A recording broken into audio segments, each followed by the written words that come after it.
ठीक है जी। सो हम कर रहे थे अक्टूबर के current affairs, right?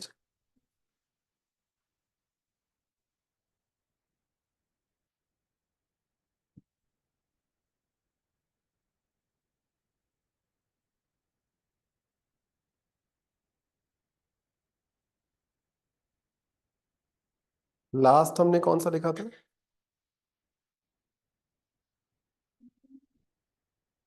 Middle east वाला लिखा था। ठीक है।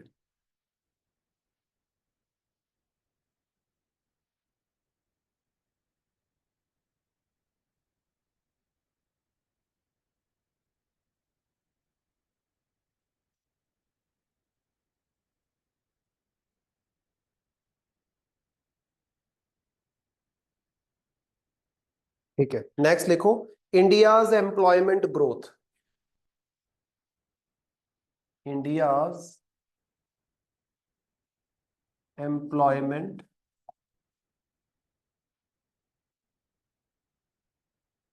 ग्रोथ। क्या हो गया? चटनी की स्मेल आ रही है? कोई याद नहीं, खा रहे होंगे कोई खाना। चलो लिखो फिर, इंडियाज एम्प्लॉयमेंट ग्रोथ। सो लिखना इसमें, India has witnessed, India has witnessed significant employment growth, significant employment growth, comma, employment increased by nearly 36%, employment increased by nearly 36%, comma, adding around 17 million jobs, adding around 17 million jobs between 2016-17, between 2016-17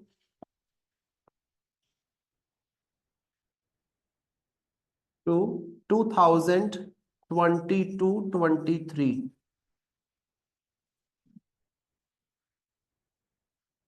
2022-23। ठीक है। सो 2016 से 2023 के बीच में अगर हम देखते हैं तो हमारे यहाँ पे नौकरियों में, एम्प्लॉयमेंट में 36% का इंक्रीज हुआ है। और इन कुछ सालों में 17 मिलियन नई जॉब्स जो है वो क्रिएट हुई हैं। This is important. इसमें आपके पास प्राइवेट जॉब्स भी हैं प्लस सरकारी जॉब्स भी हैं, आप बोल सकते हो पब्लिक जॉब्स जो होती हैं वो भी हैं। नेक्स्ट लिखना, सब हेडिंग देना, summary of India's employment growth between 2016 से 2023।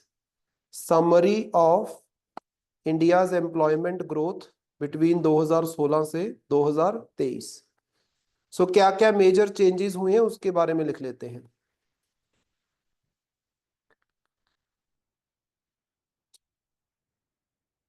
तो इसमें नंबर 1 पॉइंट लिखो, worker population ratio increased by 9%, worker population ratio increased by 9%, comma, reflecting 26% rise in employment, reflecting 26% rise in employment between 2016 से 2023, between 2016 से 2023। So total population में से कितनी population काम करती है, that is worker population ratio आप बोल सकते हो, टोटल पॉपुलेशन में कितनी वर्कर पॉपुलेशन है।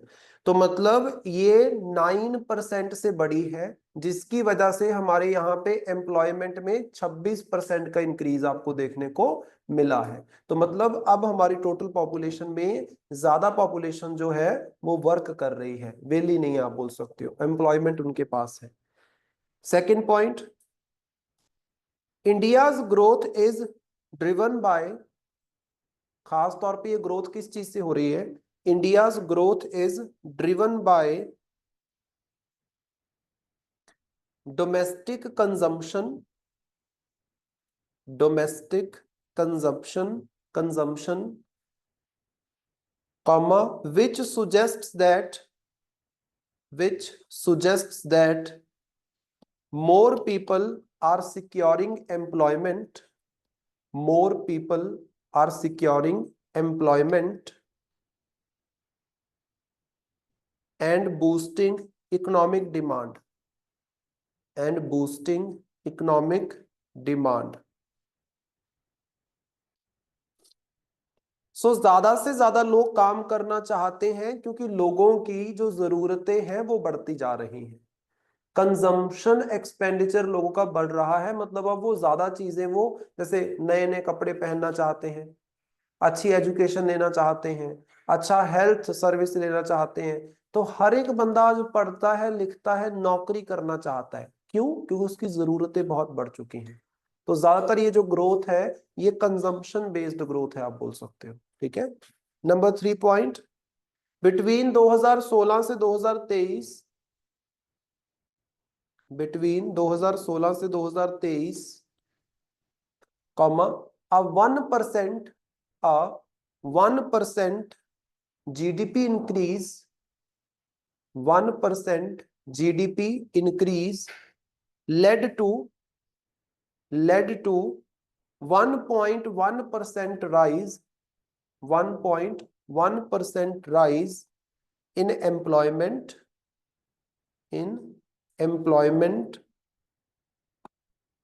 comma, it shows that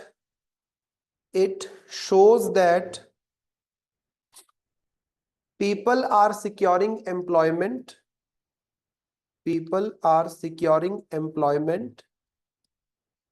and boosting the economic demand,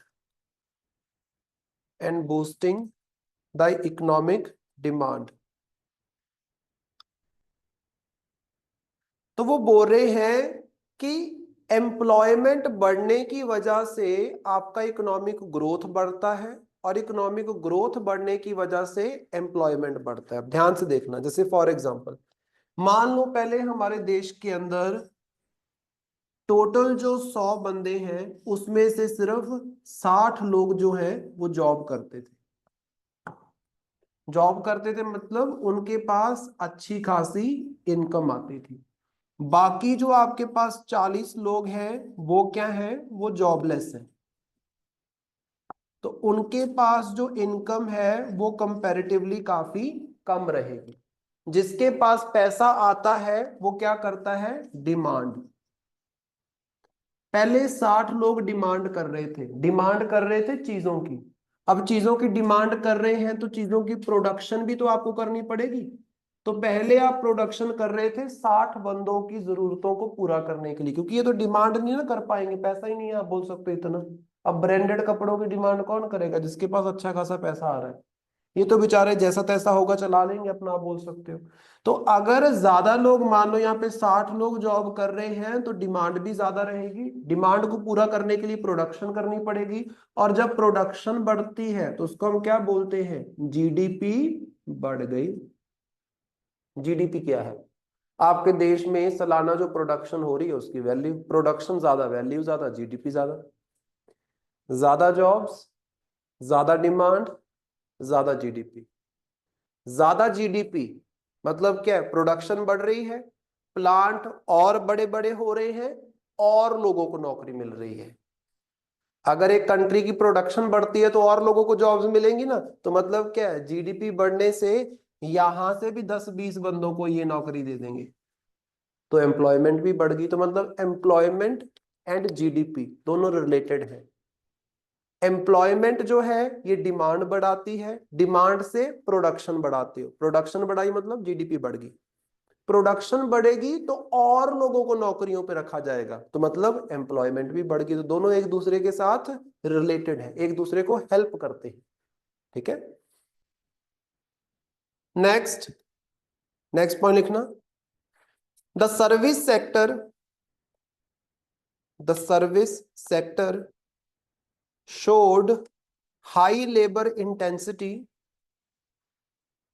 the service sector showed high labor intensity, comma, highlighting robust job generation, robust मतलब अच्छी खासी, ROBUS, highlighting robust job generation in the services sector, in the services sector। सबसे ज्यादा नौकरियां कहां पे पैदा हुई हैं? सर्विस सेक्टर में, जैसे बैंकिंग हो गया, एजुकेशन हो गया, ट्रांसपोर्टेशन हो गया।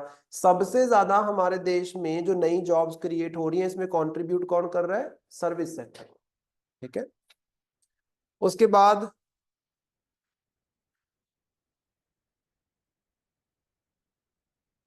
Unemployment, unemployment fell to FELL, fell to 3.2%, fell to 3.2% in 2022-23, in 2022-23, comma, showing significant improvement, showing significant improvement। सो जो अनएम्प्लॉयमेंट है ये घट के कितनी हो गई है? 3.2%। Next point, agriculture sector still employees, agriculture sector still employees 45% of the total workforce, 45% of the total workforce, comma,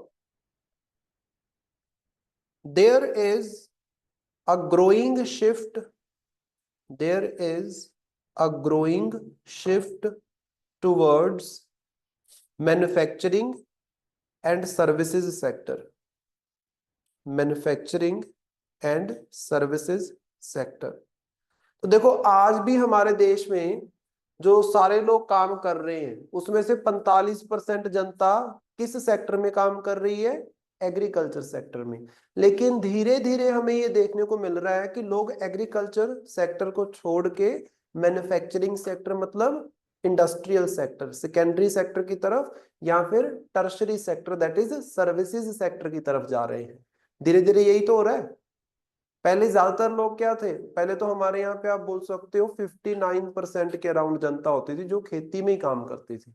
अभी खेती करने वालों के बच्चे भी क्या है? बैंकों में नौकरियां करना चाहते हैं, टीचर बनना चाहते हैं। तो मतलब क्या है, अब वो एग्रीकल्चर सेक्टर में ना जाके इधर जाना चाह रहे हैं, आप बोल सकते हो। लेकिन स्टिल 45% आज भी हमारे देश में नौकरियां कौन देता है? Agriculture sector. ठीक है, next, youth unemployment, youth unemployment bracket में लिख लेना, फॉर द एज ग्रुप 15 से 29 ईयर्स, 15 से 29 साल को यूथ मानते हैं। फॉर द एज ग्रुप 15 से 29 years, bracket close, declined from 17.8%, 17.8, 17.8, 17.8% in 2016-17 to 10%, 17.8% जो कि 2017-18 में थी, उससे कम होगी कितनी होगी? 10% इन 2022-23। सो जो यूथ अनएम्प्लॉयमेंट है, मतलब जो 15 से 29 साल के लोगों को नौकरियां नहीं मिल रही हैं, यूथ को जो नौकरियां नहीं मिल रही, पहले उसका परसेंटेज था 17.8% 2016-17 में, अभी वो कम हो गया, कितना हो गया है 10% 2022-23 के डाटा के according. Next point, female labour participation, female labour participation has steadily increased, धीरे धीरे बढ़ता जा रहा है, steadily, STEADILY, steadily increased due to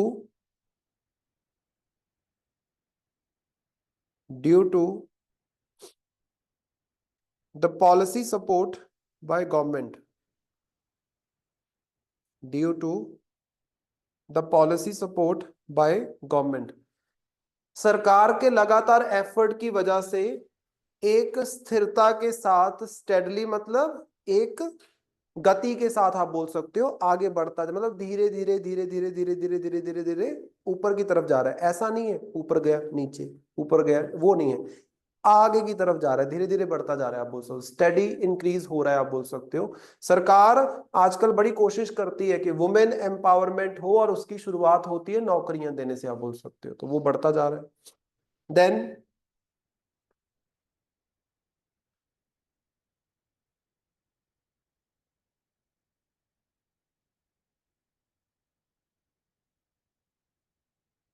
the GDP growth, the GDP growth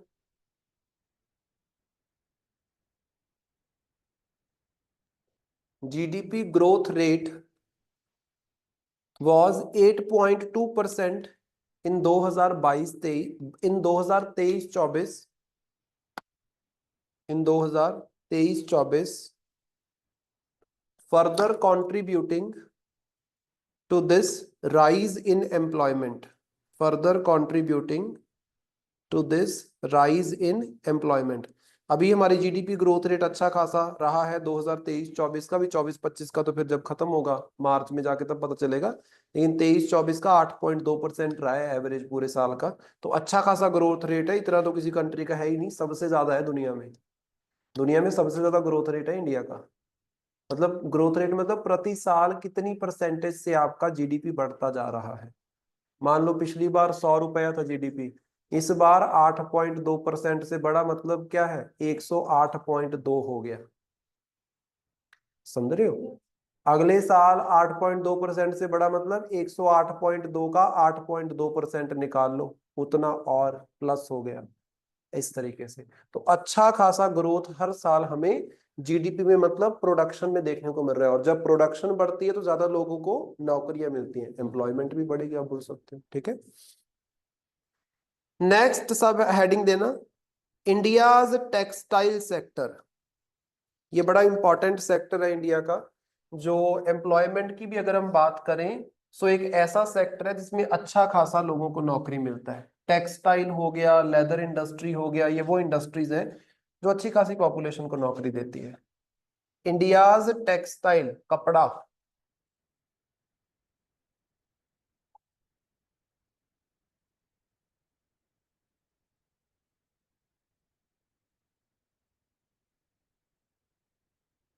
तो लिखो इसमें,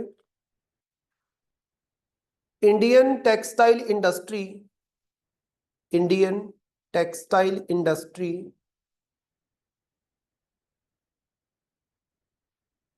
was estimated at 153 billion US dollar, 153 billion US dollar value, value in 2021, in 2021, comma, has recently faced challenges, has recently faced challenges, comma, impacting its growth, impacting its growth, full stop। India is aiming, India is aiming for 350 billion target, for 350 billion target by 2030।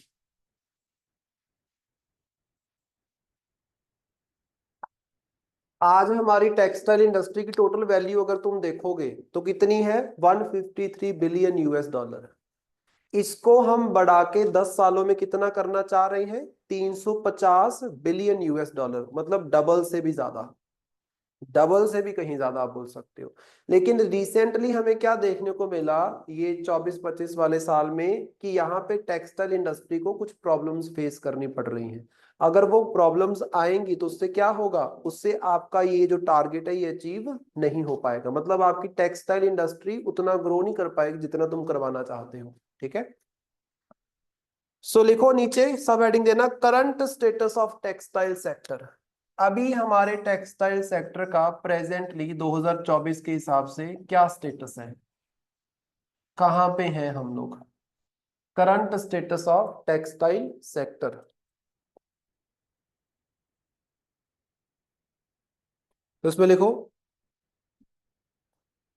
The textile industry valued at 153 billion US dollar,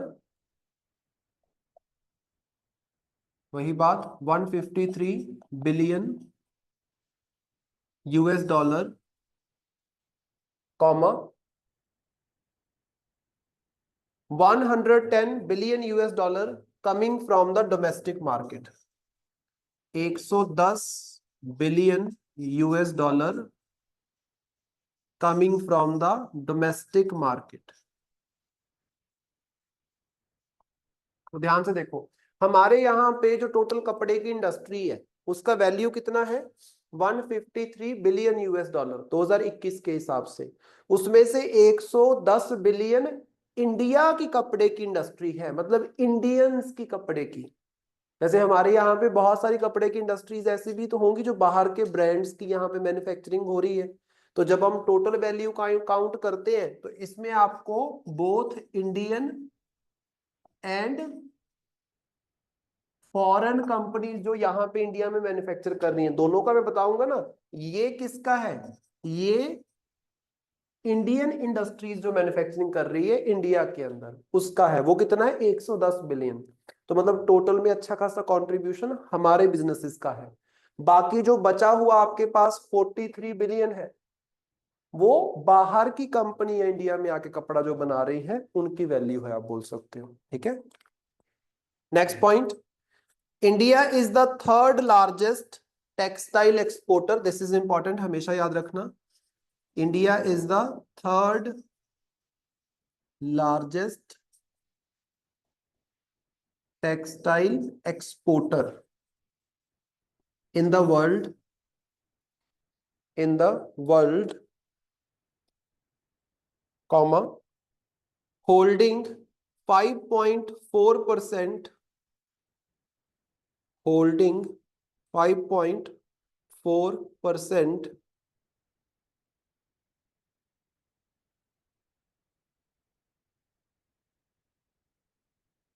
holding 5.4% share of the global market, of the global market,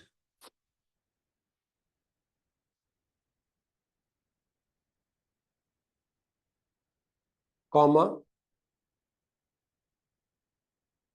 China is the largest exporter, China is the largest exporter of textile in the world, largest exporter of textile in the world।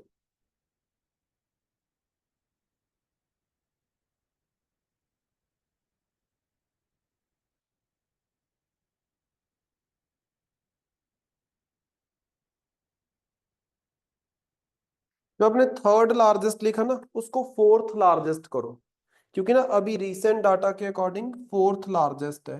मैं तुम्हें लिखवाता हूँ, ये अगस्त का ही data है, इस साल का fourth largest है। साथ में लिख भी लेना, एज ऑफ अगस्त 2024। इंडिया से पहले कौन कौन है, चाइना नंबर 1 पे है, नंबर 2 पे है बांग्लादेश, और नंबर 3 पे है वियतनाम, नंबर 4 पे आता है इंडिया। ऐसा कुछ है।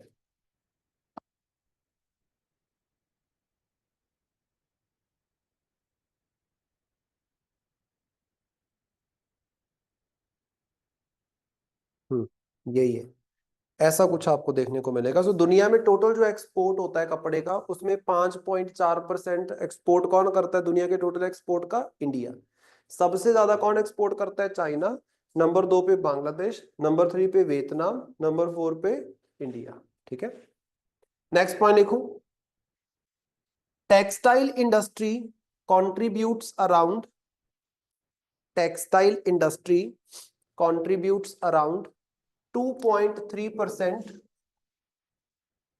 2.3% to India's GDP.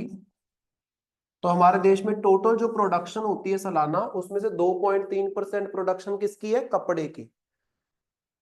2.3% to India's GDP as of 2023-24।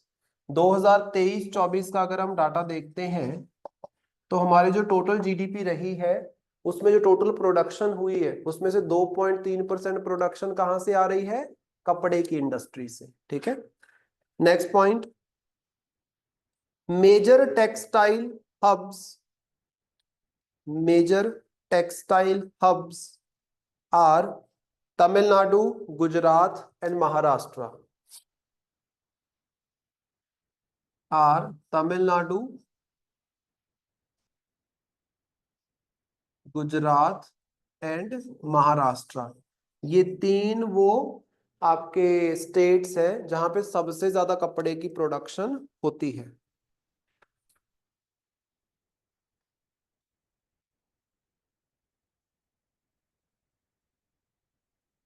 साथ में फुल स्टॉप लगा के लिखना, तिरुपुर, TIRUPPUR, तिरुपुर इन तमिलनाडु। तमिलनाडु में एक जगह है जिसका नाम है Tiruppur. Tiruppur in Tamil Nadu is known for knitwear production।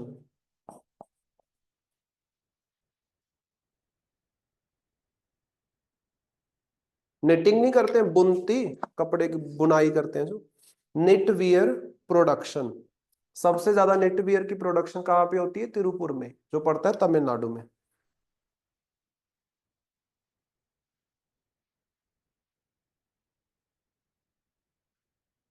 Next लिखो, सब हेडिंग दो। Major challenges of India's textile sector. ये तो करंट स्टेटस हो गया। चैलेंजेस क्या है? मतलब वो कौन कौन सी चीजें हैं जो हमारी टेक्सटाइल इंडस्ट्री की ग्रोथ को रोक सकती हैं। Major challenges of India's textile sector.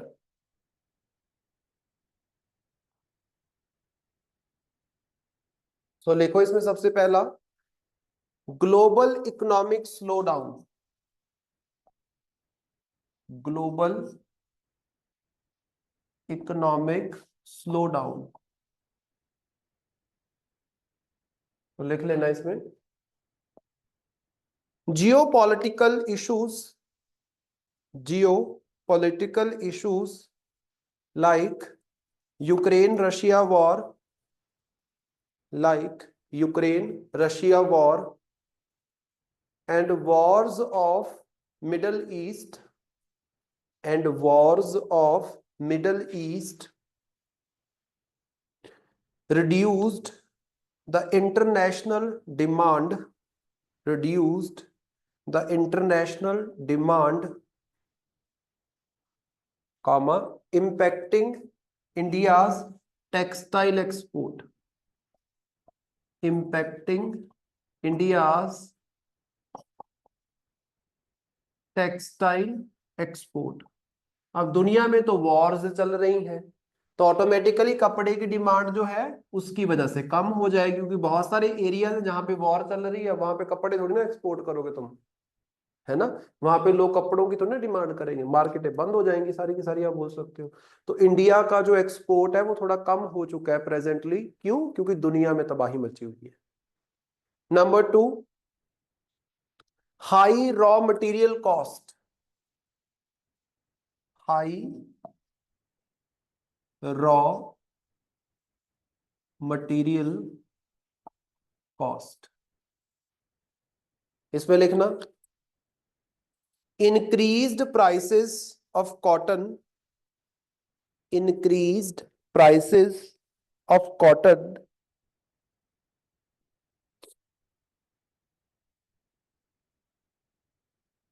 led to higher production cost, led to higher production cost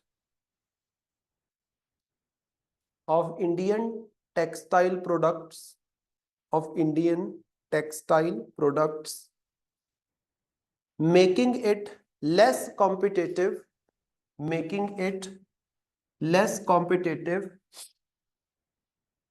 in the market.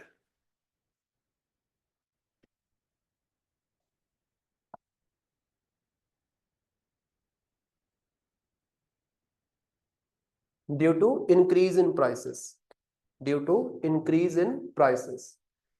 देखो सिंपल सी बात है, अगर कच्चे माल की कीमत बढ़ जाती है तो कच्चे माल से जो आपने फिनिश्ड प्रोडक्ट बनाना है उसकी कीमत भी तो बढ़ जाएगी ना। अगर कनक की कीमत बढ़ेगी तो ब्रेड के पैकेट की कीमत भी तो बढ़ेगी, बिस्किट के पैकेट की कीमत भी तो बढ़ेगी, क्योंकि कनक से ही तो वो बनना है। अगर कॉटन की कीमत बढ़ रही है, कॉटन की कीमत बढ़ने के पीछे बहुत सारे कारण हैं। कॉटन की प्रोडक्शन कम हो गई है, हमारे यहाँ पे जितनी कॉटन पहले प्रोड्यूस कर रहे थे उतनी प्रोड्यूस नहीं कर रहे हैं। या फिर आप बोल सकते हो मॉनसून की वजह से, या जगह जगह पे जो लैंडस्लाइड हो रही है, जो इतनी बारिशें पड़ रही हैं, उसकी वजह से क्या होता है, जो ये कपास की फसल होती खराब हो जाती है। अब एक सीजन में कपास की फसल खराब होगी तो मंडी में कम आई कपास। जब डिमांड ज्यादा है कपास की और आई कम है मंडी में, तो उसके प्राइसेस क्या हो जाएंगे, बढ़ जाएंगे। तो इंडस्ट्री क्या है, हाई प्राइस पे कपास को खरीद के कपड़ा बना रही है, तो कपड़े के प्राइस भी क्या होंगे, बढ़ जाएंगे। तो कपड़ा महंगा तो उसकी डिमांड कम। क्योंकि इंटरनेशनल मार्केट में भी अगर चाइना आपसे सस्ता कपड़ा बेच रहा है और तुम वही सेम कपड़ा महंगा बेच रहे हो, तो किसको खरीदा जाएगा, चाइना वाले कपड़े को खरीदेंगे ना इंटरनेशनल मार्केट में। तो मतलब हमारे प्रोडक्ट लेस कंपिटेटिव हो गए हैं। क्यों? क्योंकि दाम बढ़ गए हैं। सो ज्यादा प्राइस कंपिटेटिवनेस को कम कर देता है, आप कंपीट नहीं कर पाओगे चाइना के प्रोडक्ट के साथ। ठीक है, नेक्स्ट, इंपोर्ट ड्यूटीज, मतलब जो आप बाहर से सामान मंगवाते हो उसके ऊपर जो टैक्स लगाते हो, इंपोर्ट ड्यूटीज। तो इसमें लिखो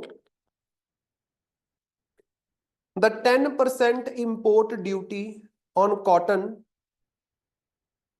the 10% import duty on cotton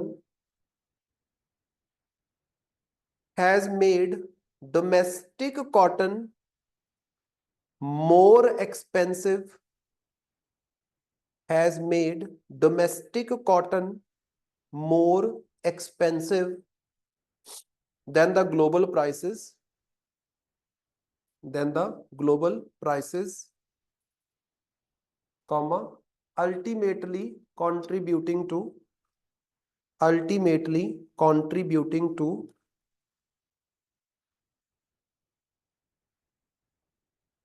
rise in input cost, rise in input cost.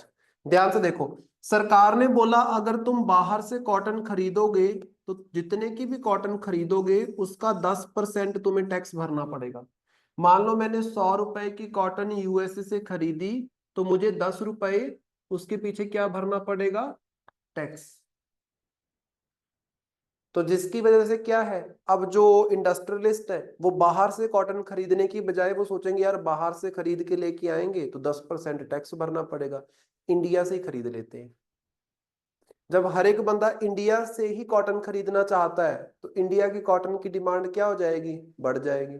जब डिमांड बढ़ती है तो क्या होता है, प्राइसेस बढ़ जाते हैं, तो वही ऊपर वाला सिनेरियो हो जाएगा।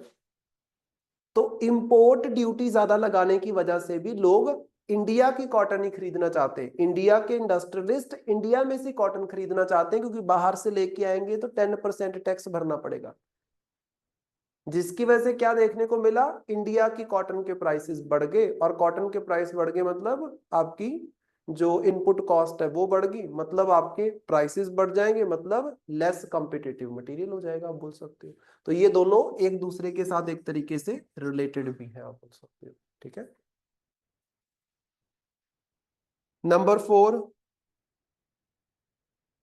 E commerce and retail shift.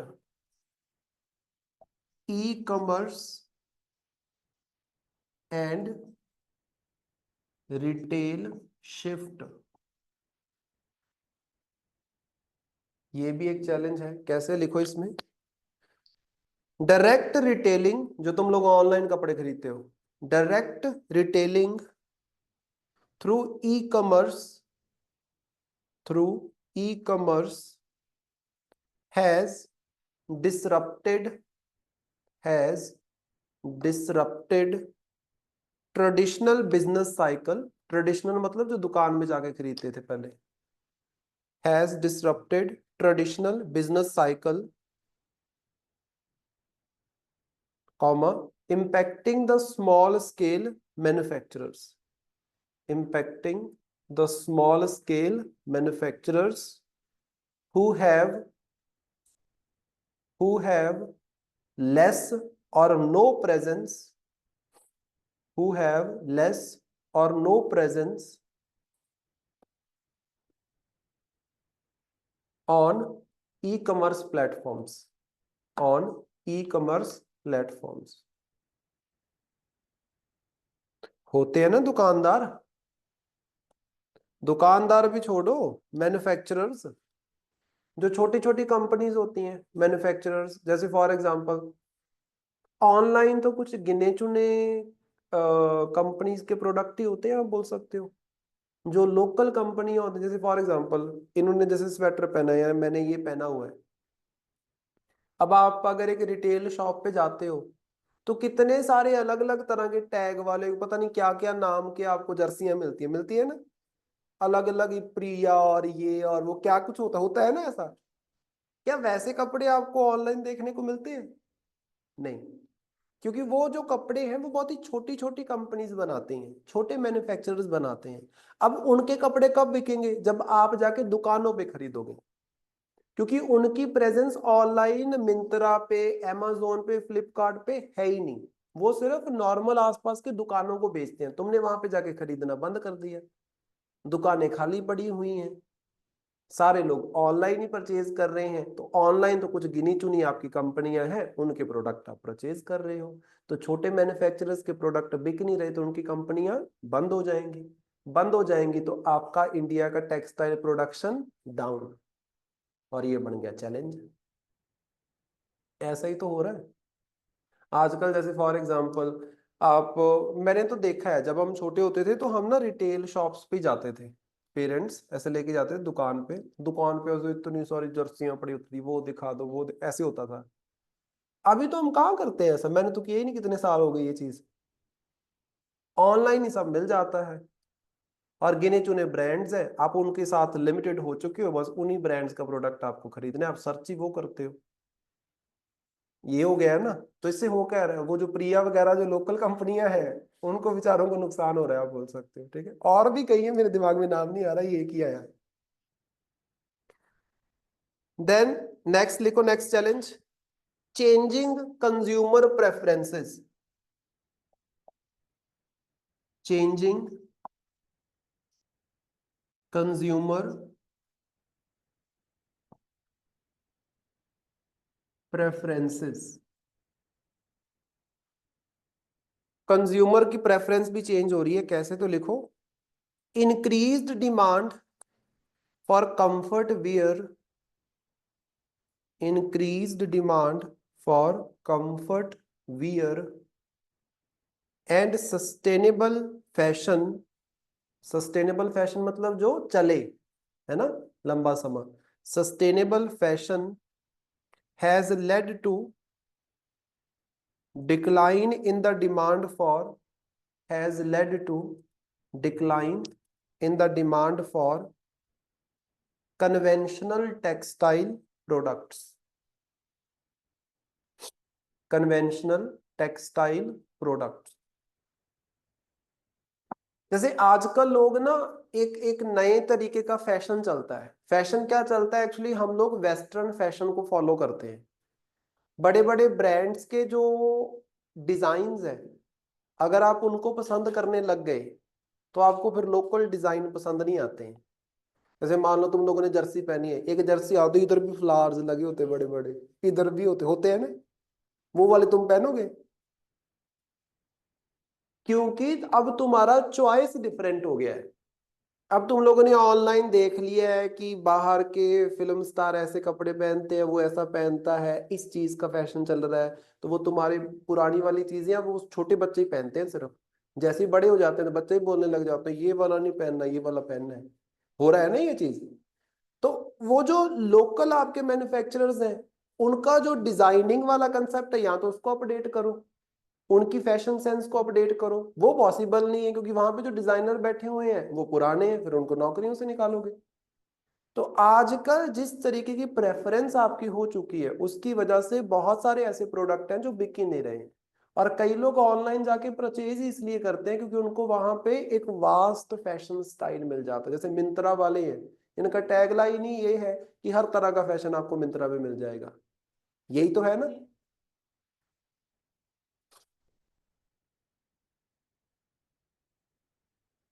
वैसा ही होता है, हाँ। देन उसके बाद लेबर कॉस्ट, ये भी एक चैलेंज है। लेबर कॉस्ट, ये लेबर इंटेंसिव सेक्टर है, मतलब यहाँ पे लेबर काफी लगती है। ठीक है, सो लिखो rising labour cost in the textile sector, rising labor cost in the textile sector affecting the overall production cost, affecting the overall production cost as the textile industry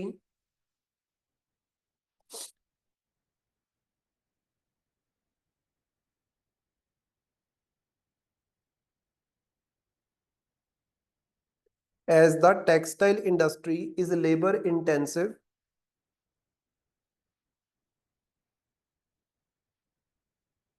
is labor intensive,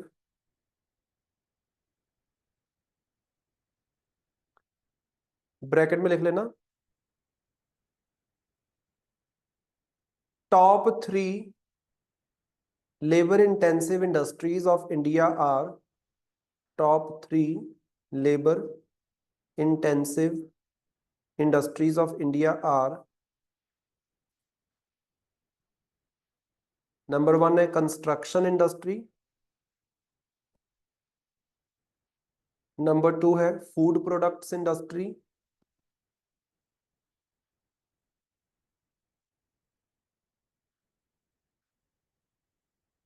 number 3 है textile industry.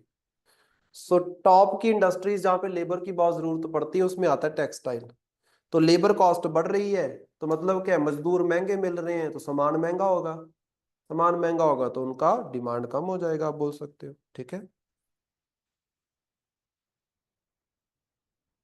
Next लिखो initiatives of government to support the textile industry. Next sub heading बना लो, initiatives of government to support the textile industry. हमारी सरकार ने क्या क्या initiatives लिए हैं टेक्सटाइल इंडस्ट्री को सपोर्ट करने के लिए।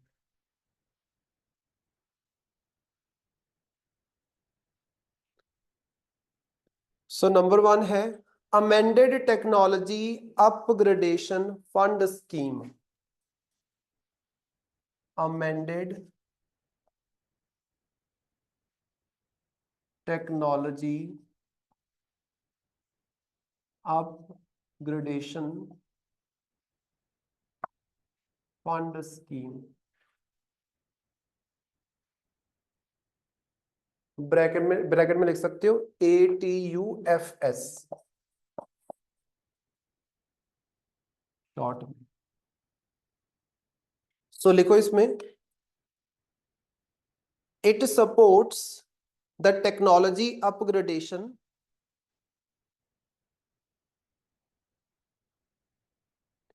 it supports the technology upgradation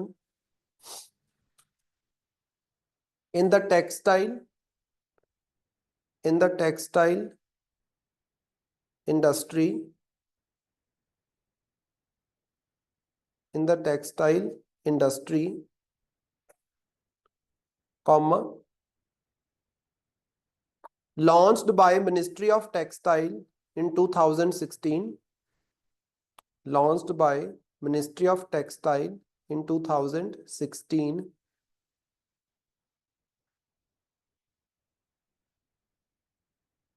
comma, it aims to improve production capabilities, मतलब उनको इतना कैपेबल बनाना कि वो ज्यादा से ज्यादा प्रोडक्शन कर सके। It aims to improve production capability and boost the employment, and boost the employment। सो जो टेक्सटाइल इंडस्ट्री में टेक्नोलॉजी का इस्तेमाल किया जाता है उसको अपग्रेड करने के लिए सरकार ने कुछ पैसा लगाना स्टार्ट किया। किस स्कीम के तहत? Amended technology upgradation fund scheme. Ministry of textile की होगी ऑटोमेटिकली, 2016 की ये स्कीम है, ठीक है। उसके बाद दूसरी स्कीम है scheme for integrated textile parks, scheme for integrated textile parks, इसको बोल सकते हो SITP।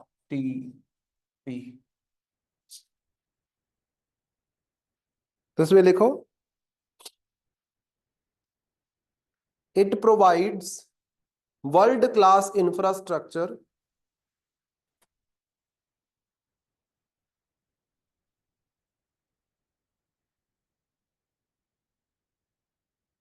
it provides world class infrastructure for textile units, for textile units in clusters, cluster मतलब कुछ चीजों का समूह, इकट्ठ,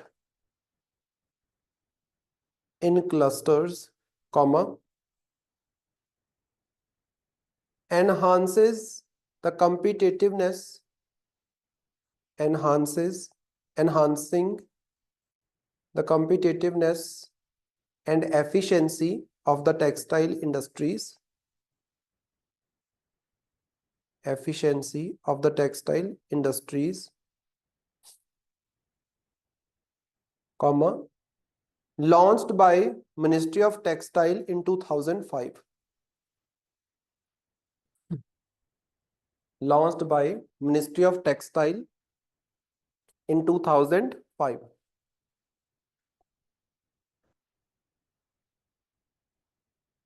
ठीक है, तो आपने क्या करना है, ऐसे टेक्सटाइल इंडस्ट्री के पार्क्स बिल्डअप करने हैं। मतलब क्या है, एक ऐसा एरिया जहां पे बहुत सारी टेक्सटाइल इंडस्ट्रीज लगेंगी और उनको एक अच्छा इंफ्रास्ट्रक्चर बना के दोगे, वर्ल्ड क्लास इंफ्रास्ट्रक्चर सरकार बना के देगी, आप बोल सकते हो, उनको हेल्प करेगी। जिससे क्या होगा, वो ज्यादा अच्छा प्रोड्यूस कर पाएंगे, उनका खुद का खर्चा कम आएगा, और वो उनकी अगर इनपुट कॉस्ट कम हो जाती है तो प्राइसेस उनके डाउन रहेंगे, तो वो compete कर सकते हैं वर्ल्ड की बाकी कंट्रीज के साथ, आप बोल सकते हो। ठीक है, तो मतलब आपने एक डेडिकेटेड एरिया बना दिया जहां पे लगने वाली टेक्सटाइल इंडस्ट्रीज को कुछ खास फैसिलिटीज सरकार प्रोवाइड कर रही है, उसको बोलते हैं टेक्सटाइल पार्क। जैसे वो आईटी पार्क नहीं होता, अब आईटी पार्क में जो कंपनी खुलती है उनको कुछ फैसिलिटीज मिलती हैं, आप बोल सकते हो खास फैसिलिटीज, वैसे टेक्सटाइल पार्क्स। 2005 की ये स्कीम है, 2025-26 तक इसको चलाया जाएगा, अभी देखो आगे एक्सटेंड कर दे तो कर दे। नेक्स्ट है समर्थ scheme.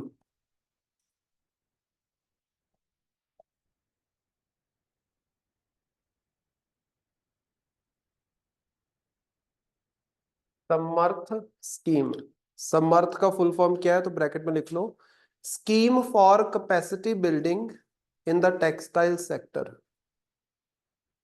Scheme for capacity building in the textile sector.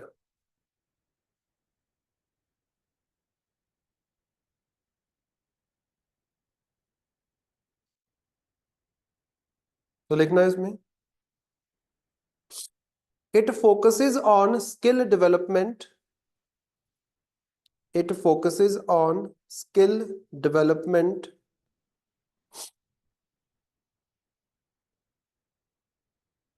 comma, targeting 10 lakh people, targeting 10 lakh people in textile related jobs, 10 lakh people in textile related jobs, comma, aims to bridge the skill gap, aims to bridge the skill gap, comma, the scheme was launched by Ministry of Textile, the scheme was launched by Ministry of Textile in 2017, in 2017।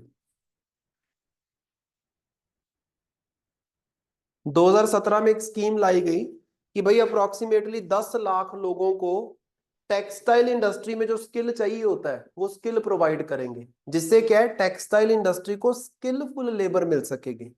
अब skill होगा तो अच्छा कपड़ा बनाएंगे, आप बोल सकते हो।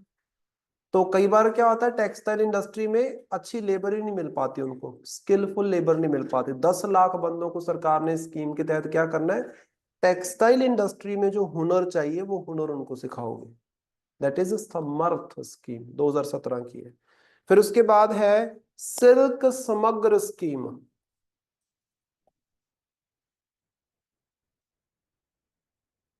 क्या हो गया,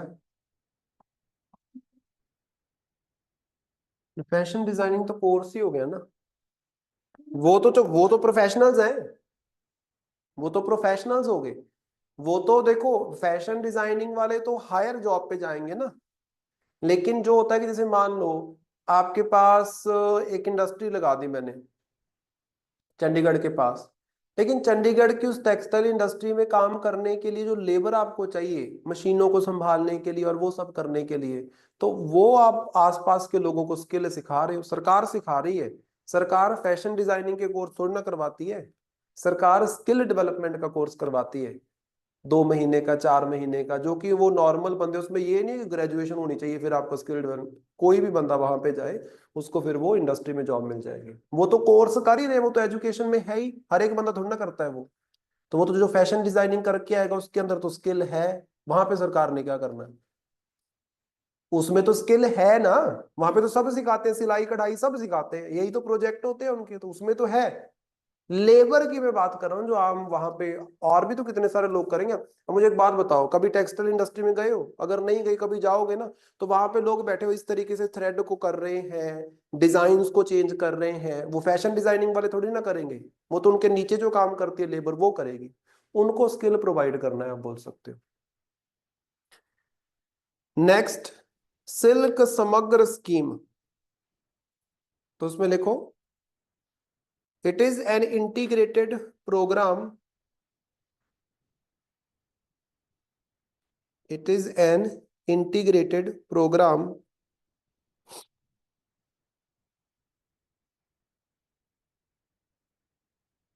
to promote silk production, to promote silk production and quality improvement, silk production and quality improvement, comma, the scheme was launched by Ministry of Textile, the scheme was launched by Ministry of Textile in 2017, in 2017। 2017 में scheme को launch किया गया, comma the scheme is implemented by central silk board, implemented by central silk board. एक special body है जो silk production वगैरह को देखती है हमारे देश में, तो वो इसको इम्प्लीमेंट करेंगे स्कीम को। फिर उसके बाद एक लास्ट स्कीम और लिख लो नंबर 5 पे, that is PM Mitra. PM Mitra, पहले इसकी फुल फॉर्म लिख लो। प्रधानमंत्री या prime minister mega integrated, prime minister mega integrated textile region, region REGIN, textile region and apparel, apparel मतलब कपड़े के साथ जो रिलेटेड होता है, APPAREL, apparel parks, apparel parks.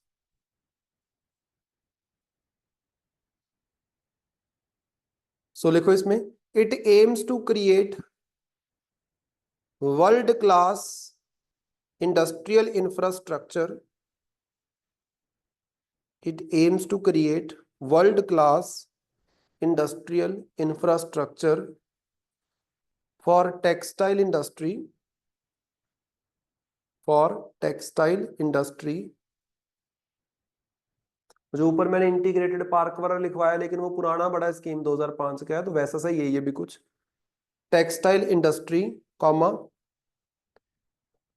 Establishing integrated textile park, establishing integrated textile park to attract investment and boost export, to attract investment and boost export,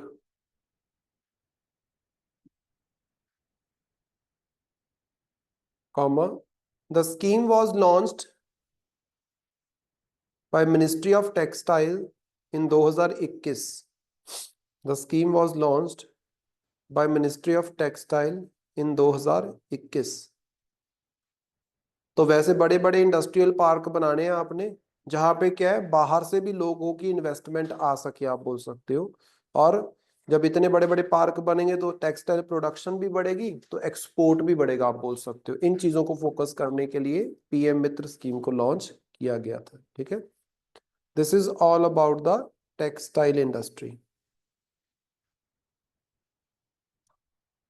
next हमारा जो topic है दैट इज अनपेड लेबर। सारे economy के topics हैं important वाले। Unpaid labour,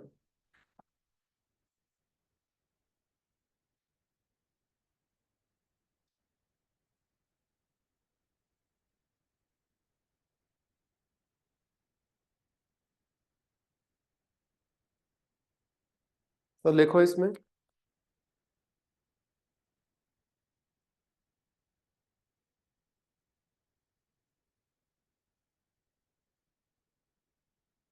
Indian women spend, Indian women spend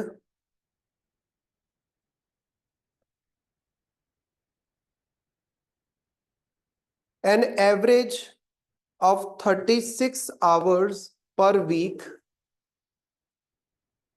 an average of 36 hours per week on unpaid domestic work, on unpaid domestic work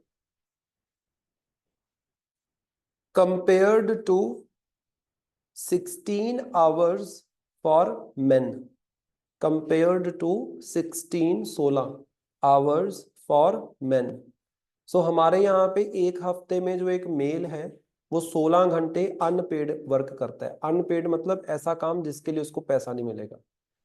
और women on and average 36 घंटे एक हफ्ते में लगाती है ऐसे काम में जिसके लिए उसको कोई पैसा नहीं मिलता, जैसे घर पे खाना पकाना हो, बच्चों को पालना हो, इन सब चीजों में। समझ रहे हो? Next point,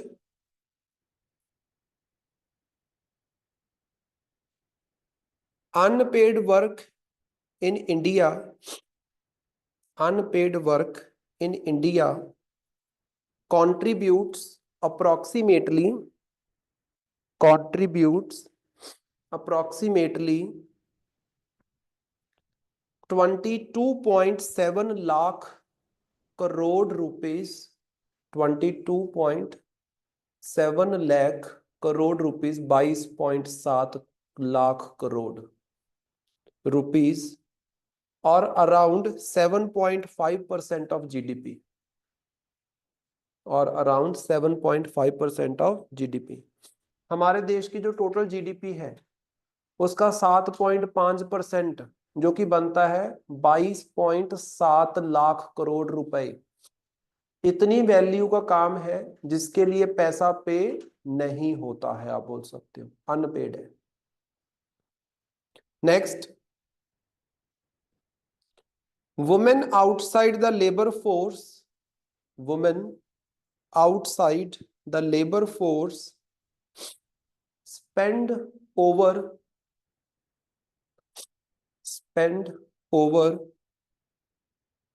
7 hours daily, spend over 7 hours daily on unpaid work, 7 hours daily on unpaid work, comma, limiting their ability, limiting their ability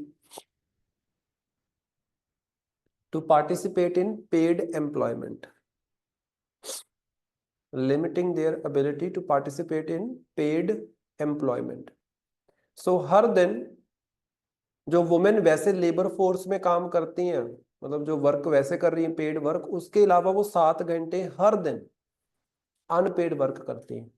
जैसे उधर मैडम बैठे होते हैं एक ना रिसेप्शन पे, वो कल परसों बात करने लग गए, बोलते मैं सुबह 5 बजे उठती हूँ और रात को सोते सोते मुझे 11 बज जाते हैं,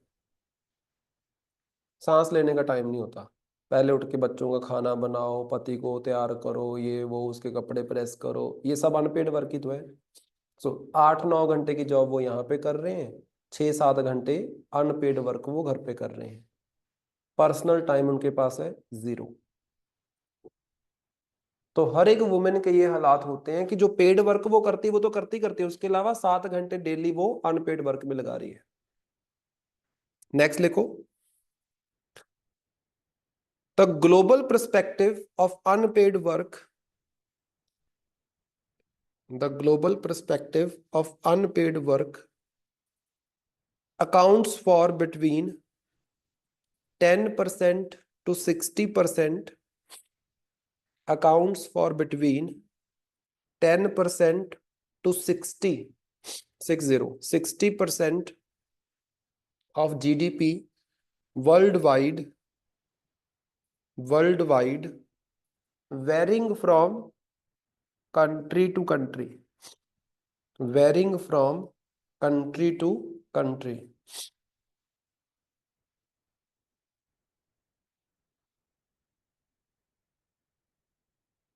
ठीक है, तो कई कंट्रीज में 10% भी उनकी जीडीपी का अनपेड वर्क होता है, कईयों के 60% भी आप बोल सकते हो, बहुत ज्यादा भी आपको देखने को मिल जाएगा। तो कंट्री टू कंट्री वेरी करता है ऑल अराउंड द वर्ल्ड, अगर आप देखें तो।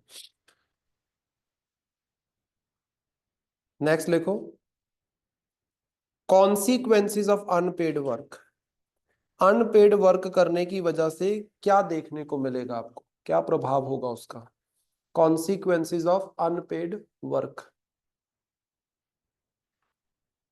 तो इसमें नंबर 1 है gender inequality,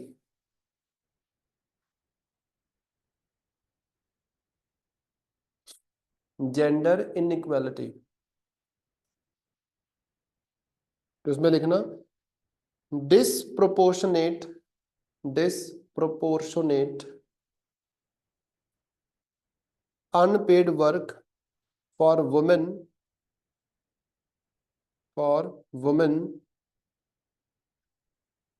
results into gender disparity, results into gender disparity restricting women's financial independence,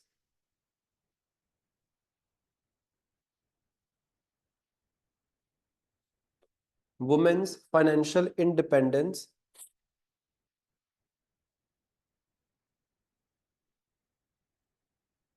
and professional growth, and professional growth. So ज्यादातर जो अनपेड वर्क है ये कौन कर रही है? वुमेन। तो मतलब इसका सबसे ज्यादा प्रभाव किसके ऊपर होने वाला है? वुमेन के ऊपर। सो अनपेड वर्क से इनकम किसकी कम होगी? वुमेन की। क्योंकि अगर वो 6-7 घंटे घर पे अनपेड वर्क कर रही है तो ऑटोमेटिकली तुम सोच के देखो वो जॉब में क्या ही कंट्रीब्यूट कर पाएगी। अगर उसके पास घर पे आराम का, लेजर का बिल्कुल भी टाइम नहीं है तो ऑटोमेटिकली वो प्रोफेशनली उतना अच्छा नहीं कर पाएगी। सोच के देखो ना, एक मेल है, उसने दफ्तर में जाके 8 घंटे काम करना है, घर पे आके वो 6-7 घंटे आराम करता है, ऐश करता है, दिमाग फ्रेश हो जाता है। वुमेन दफ्तर से बाद में आती है, पहले उसको रोटी की चिंता होती है कि मैंने खाना भी बनाना है, ये भी करना है, वो तो पूरा दिन ही वो तो इन्वॉल्व हो जाती है। तो एट द एंड क्या होगा? वो ड्यूटी छोड़ देगी और घर संभालना स्टार्ट कर देगी। फाइनेंशियल इंडिपेंडेंस की धज्जियां उड़ गई, आप बोल सकते हो। Number 2, economic underutilization. Economic under utilisation.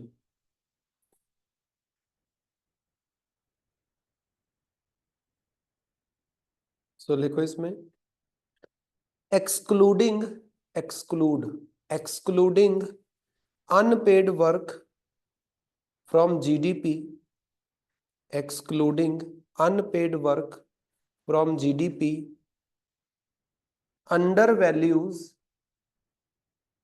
Under values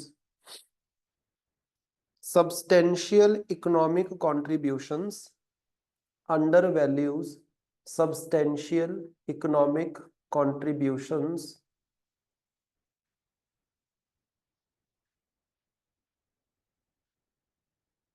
अब ध्यान से देखो, जो अनपेड वर्क होते हैं, जैसे वुमेन जो घर पे काम करती है, इसको जीडीपी में कैलकुलेट थोड़ी ना किया जाता है। मैंने बोला जो अनपेड वर्क है उसकी वैल्यू है अराउंड 22.7 लाख करोड़। अगर हम उनको पैसा देने लगे ना जो अनपेड वर्क कर रहे हैं, तो इतना पैसा देना पड़ेगा तुम्हें। तो मतलब अगर हम अनपेड वर्क को, मतलब जो घरों में काम करती है वुमेन, उनको जीडीपी की कैलकुलेशन में ऐड करें तो उनको इकोनॉमिक रिकॉग्नाइजेशन मिलेगी। हमारे जीडीपी में 7.5% के अराउंड प्लस हो जाएगा, आप बोल सकते हो। लेकिन हम कहाँ कैलकुलेट करते हैं? अनपेड वर्क को तो जीडीपी की कैलकुलेशन में काउंट ही नहीं किया जाता। अगर आप किसी के घर पे जाके काम कर रहे हो एज अ मेड, और आपको ऑफिशियली जॉब पे रखा गया है, प्रॉपर ज्वाइनिंग लेटर है, सब कुछ है, होता है ना, तो फिर तो आपका काम जो है, वो सर्विस जो है वो रिकॉग्नाइज है। लेकिन अगर आप खुद के घर पे काम कर रहे हो तो क्या उसके लिए आपको रिकॉग्नाइजेशन मिलता है? Answer is no. तो आप क्या कर रहे हो? आप अंडर यूटिलाइजेशन कर रहे हो बहुत सारे वर्क की, आप बोल सकते हो। ठीक है, उसको जीडीपी में ऐड ही नहीं कर रहे। Number 3, reduced workforce participation. अगर अनपेड वर्क ज्यादा करेंगे तो फिर पेड वर्क में कम आएंगे लोग। Reduced workforce participation. So लिखो इसमें, high unpaid workload, high unpaid workload limits women's entry, high unpaid workload limits women's entry into the formal labor market, into the formal labor market, comma, affecting overall labor force, affecting overall labor force productivity, overall labor force productivity and economic growth, and economic growth। ठीक है, तो अगर women ज्यादा unpaid work में involve हो जाएंगी, घर वगैरह संभालने में, बच्चे संभालने में, तो ऑटोमेटिकली वो जॉब्स वगैरह नहीं कर पाएंगे। तो मतलब वहां पे उनका पार्टिसिपेशन कम हो जाएगा। कम ही है हमारे यहाँ पे एज कम्पेयर टू मेल, ज्यादा जॉब कौन, as compared to male women बहुत कम जॉब करती हैं, आप बोल सकते हो। ठीक है, next, mental and physical health impact, इसके बाद नंबर 4 लिखना, mental and physical health impact. So लिखो इसमें, the burden of unpaid work can lead to stress, the burden of unpaid work can lead to stress and health outcomes negative health outcomes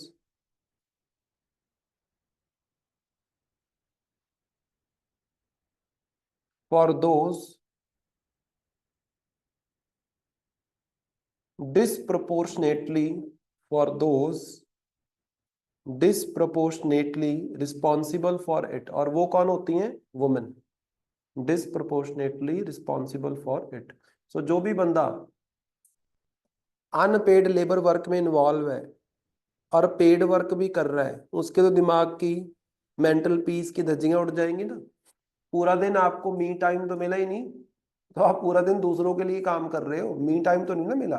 मतलब laser का time तो जरूरी है ना। जैसे मान लो मैं 7 घंटे जॉब करता हूँ, मैं 7 घंटे जॉब कर रहा हूँ, तो उसके बाद मुझे कुछ तो 2-3 घंटे चाहिए जब मुझे कोई कुछ ना करे, मुझे आराम करना हो सिर्फ। चाहिए कि नहीं चाहिए? हर एक बंदे को चाहिए होते हैं, शांति आप बोल सकते हो। जब आप सो जाते हो वो तो बात ही अलग है, आप बोल सकते हो, लेकिन स्टिल आपको कुछ अपने प्रोडक्टिविटी के लिए, सेल्फ अश्योरेंस के लिए, है ना, सेल्फ अचीवमेंट के लिए भी कुछ करना होता है हर दिन, जिससे आपको लगे कि आज के दिन में मैंने कुछ किया। जॉब तो एक साइड चीज होगी, आप बोल सकते हो, खुद के लिए आप क्या कर रहे हो। तो वो अगर नहीं मिल पा रहा है तो स्ट्रेस होता है, मेंटल जो स्ट्रेस है वो पूरे के पूरे आपके हेल्थ को भी खराब कर देता है। ठीक है, तभी तो आप देखते हो ज्यादातर जो प्रॉब्लम्स हैं वो वुमेन को आपको देखने को मिलेंगी। अब अपनी मदर्स को और फादर्स को कंपेयर करके देख लेना, ज्यादा दिक्कतें किनको आ रही हैं। ज्यादातर दिक्कतें, ज्यादा बीमारियां, ब्लड प्रेशर, ये वो, ये सब कुछ किसको आता है, वुमेन को, क्योंकि वो अपनी हेल्थ का ख्याल ही नहीं रख रही हैं। मोस्ट ऑफ द टाइम मैंने देखा है कि फादर्स हमेशा फिट पड़े होते हैं। कोई रेयर केस होता है जहाँ पे फादर को चलो कोई बीमारी वगैरह लगी, बात अलग है, नहीं तो मोस्ट ऑफ द टाइम ज्यादा मेरे घुटनों में दर्द है, मेरी बाजुओं में दर्द हो रहा है, मेरी पीठ कमर में दर्द हो रहा है, ये कौन करती है? मदर्स। क्यों? क्योंकि उन्होंने कभी अपनी हेल्थ के ऊपर फोकस ही नहीं किया। That is the problem. ठीक है, नेक्स्ट नंबर 5 पे लिख लो, policy blind spot, policy blind spot.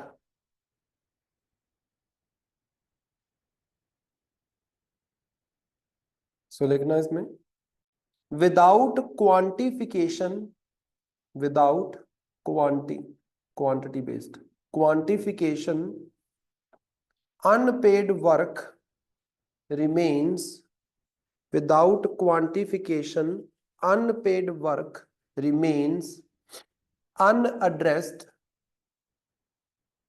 unaddressed in policy making, in policy making, comma, leaving a significant economic and social issue unresolved, leaving a significant economic and social issue unresolved।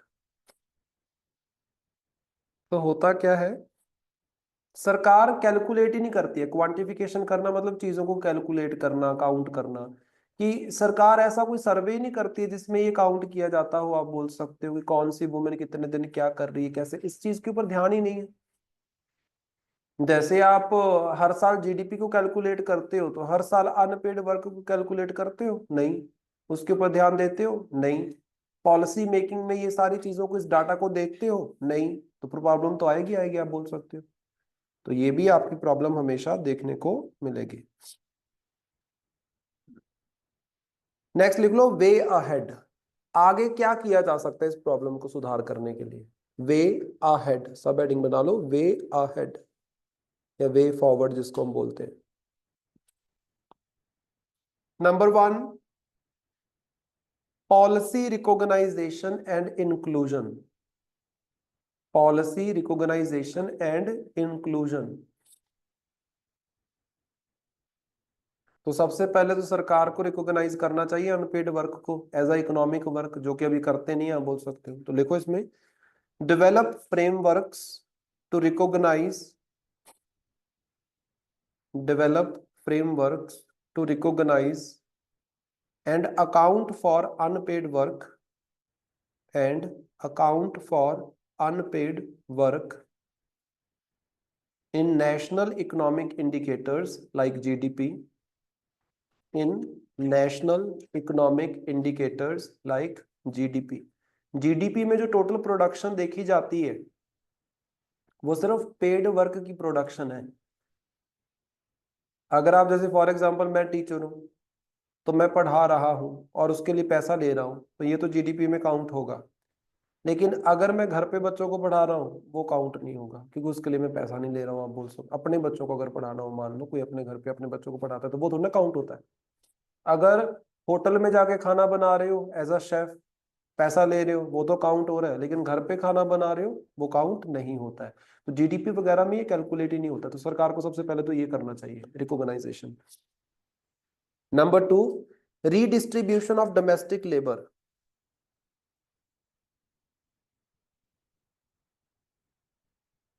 Redistribution of domestic labour, उसमें लिखो, encourage shared domestic responsibilities, encourage shared domestic responsibilities to address gender disparities, to address gender disparities,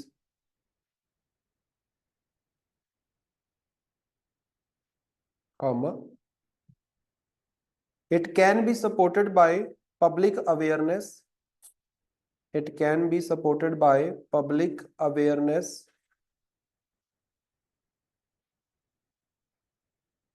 and educational initiatives, and educational initiatives। so लोगों को education के माध्यम से या campaign के माध्यम से समझाओ कि घर का काम जो होता है सिर्फ वो फीमेल्स का नहीं होता है, मेल्स का भी इक्वल रिस्पॉन्सिबिलिटी बनता है। लेकिन हमारे यहाँ पे जो ट्रेडिशनल सेट है उसमें क्या बोल दिया जाता है कि रोटी पकाना, कपड़े धोना, बर्तन साफ करना, ये सब फीमेल के काम है, मेल्स को ये सब करना शोभा नहीं देता है, ऐसा बोलते हैं ना। आजकल तो वैसे काफी चेंज है, लेकिन स्टिल मैंने बहुत लोगों को देखा है जो नहीं करते। ऐसे ऐसे मैंने लड़कों को देखा है जिन्होंने अपने जीवन में कभी चाय नहीं बना के पी, कभी कपड़े प्रेस करके नहीं देखे, कभी कपड़े धो के नहीं देखे, आप बोल सकते हो। जो हमारे जैसे बाहर रहते हैं उन्होंने तो सभी किया होता है। मैं तो हर दूसरे दिन धो रहा होता हूँ कपड़े, क्योंकि खुद के कपड़े खुद ही धोने पड़ते हैं, और कौन धोगे। प्रेस भी करने पड़ेंगे आपको, आपको खाना भी बनाना पड़ेगा, आपको बर्तन भी साफ करने पड़ेंगे। बाहर रहने वाले लड़के तो सब कुछ ही करते हैं, लेकिन जो लोग घर पे रहे हैं उन्होंने कभी ऐसा कुछ उनको करना नहीं आता, कुछ नहीं करते। तो वो क्या होती है, उनकी आदत बन जाती है, फिर वो आगे चल के भी नहीं करते। अभी मैं तो किसी के ऊपर डिपेंडेंट नहीं हूँ, मैं तो खुद का सब करता हूँ। तो मैं तो अपना अनपेड वर्क भी खुद कर रहा हूँ, पेड वर्क भी कर रहा हूँ, तो वो चीज हो जाती है, आप बोल सकते हो। Next, enhanced data collection, enhanced data collection. तो लिखो इसमें, conduct frequent and comprehensive time use surveys, conduct frequent and comprehensive time use surveys to obtain accurate data, to obtain accurate data on unpaid labor and on unpaid labor। तो समय समय पर आपको ऐसे Sarves conduct करने चाहिए कि लोग अपने पूरे दिन के समय को कितने घंटे कहाँ लगाते हैं, कैसे लगाते हैं, और अनपेड वर्क में कितना लगा रहे हैं। तो लगातार सर्वेज हो, ये ऐसा नहीं 2-4 साल में तुमने एक सर्वे कंडक्ट कर लिया। हमारे यहाँ पे ऐसे करते हैं, जैसे हर साल जीडीपी वगैरह का सर्वे करते हो तुम लोग, तो वैसे ये भी तो होना चाहिए। Then financial support mechanism, financial support mechanism.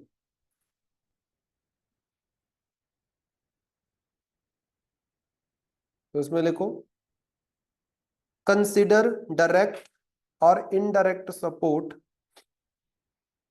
Consider direct और indirect support such as tax credits, such as tax credits और social security benefits, और social security benefits for primary caregivers, for primary caregivers to offset unpaid work contributions, to offset unpaid work contributions।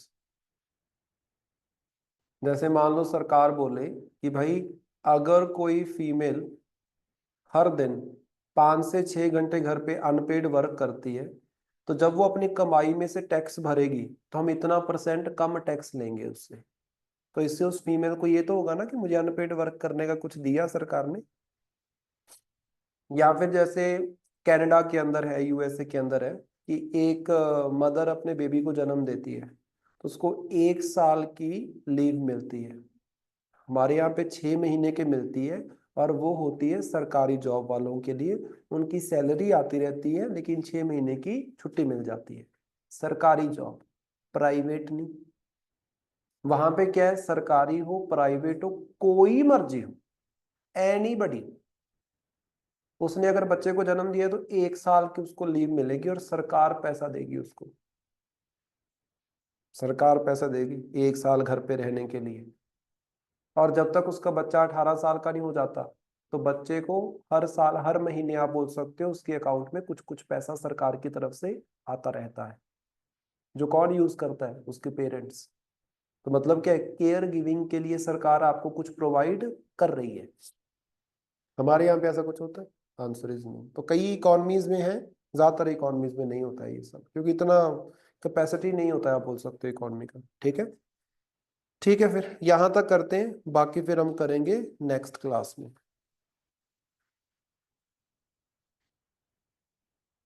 यहां तक समझ आया? ठीक है।